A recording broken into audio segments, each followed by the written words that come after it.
त्र्यंबकेश्वर ज्योतिर्लिंग, जहां पृथ्वी पर अवतरित हुई मां गंगा। नासिक की पवित्र भूमि। सह्याद्री पर्वतों की गोद में बसा वह स्थान, जहां हर हवा में गूंजता है हर हर महादेव। यही वह पावन भूमि है जहां भगवान शिव ने त्र्यंबक रूप धारण किया। तीनों नेत्रों वाला वह स्वरूप, जिससे सृष्टि, पालन और संहार तीनों ही शक्तियां एक साथ प्रवाहित होती हैं। बहुत समय पहले इसी भूमि पर रहते थे ऋषि गौतम और उनकी पत्नी अहल्या। उनका आश्रम तपस्या, सेवा और करुणा का प्रतीक था। जो भी भूखा आता, गौतम उसे अन्न देते। जो भी दुखी आता, उसे सांत्वना देते। पूरा क्षेत्र उनकी भक्ति और दया से पवित्र था। लेकिन देवताओं की परीक्षा कभी समाप्त नहीं होती। एक बार इस क्षेत्र में भयंकर अकाल पड़ा। धरती सूख गई, नदियां सूख गईं, और जीवन जैसे ठहर गया। ऋषि गौतम ने इंद्रदेव की कठोर तपस्या की। उनकी भक्ति से प्रसन्न होकर इंद्र ने वर्षा की, और भूमि फिर से हरी हो गई। किंतु यह चमत्कार देखकर कुछ ऋषि ईर्ष्या से भर गए।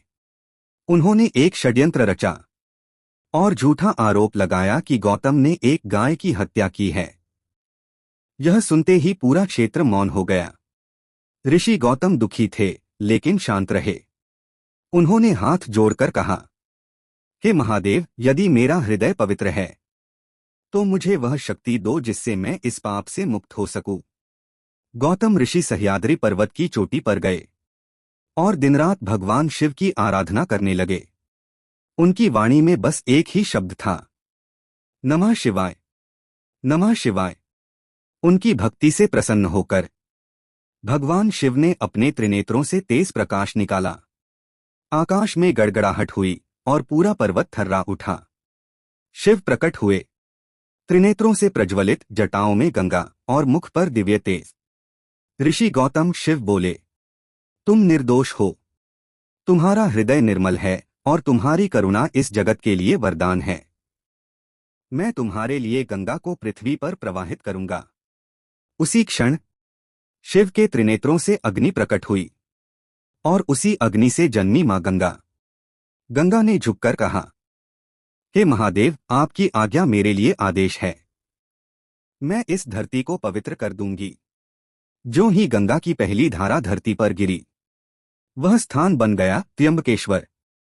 वहीं से निकली गोदावरी नदी, जो आज भी दक्षिण गंगा के नाम से जानी जाती है। उसकी पवित्र धाराएं आज भी सह्याद्री की घाटियों में शिव की महिमा का गीत गाती हैं। भगवान शिव ने कहा, जो यहां श्रद्धा से स्नान करेगा वह अपने पापों से मुक्त होगा, और जो त्र्यंबक रूप का ध्यान करेगा वह मृत्यु के भय से भी परे जाएगा। त्र्यंबकेश्वर हमें यह सिखाता है कि सच्ची पवित्रता बाहरी क्रियाओं में नहीं, बल्कि भीतर की भक्ति, सत्य और कर्म में छिपी है। त्र्यंबकम यजामहे सुगंधिं पुष्टिवर्धनम, उर्वारुकमिव बंधनान् मृत्युर्मुक्षीयमामृतात्।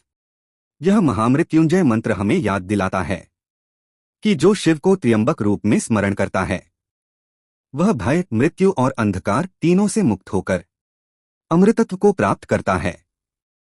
और इसी प्रकार सह्याद्री की घाटियों में प्रकट हुआ त्र्यंबकेश्वर ज्योतिर्लिंग, जहां आज भी हर नमः शिवाय की ध्वनि भक्ति, शुद्धता और मुक्ति की गूंज को जीवित रखती है। अगले अध्याय की झलक। अब हमारी यात्रा बढ़ेगी झारखंड की ओर, जहां भगवान शिव ने रावण की कठोर तपस्या से प्रसन्न होकर स्वयं को वैद्य, देवताओं के वैद्य के रूप में प्रकट किया था। वहीं प्रकट हुए थे महादेव वैद्यनाथ, जो केवल देवताओं के ही नहीं बल्कि संपूर्ण सृष्टि के रोगहारी, वैद्य और जीवनदाता कहलाए। अगला अध्याय बैद्यनाथ धाम की दिव्य कथा, जहां भक्ति और तपस्या का संगम आरोग्य और अमरत्व का संदेश देता है।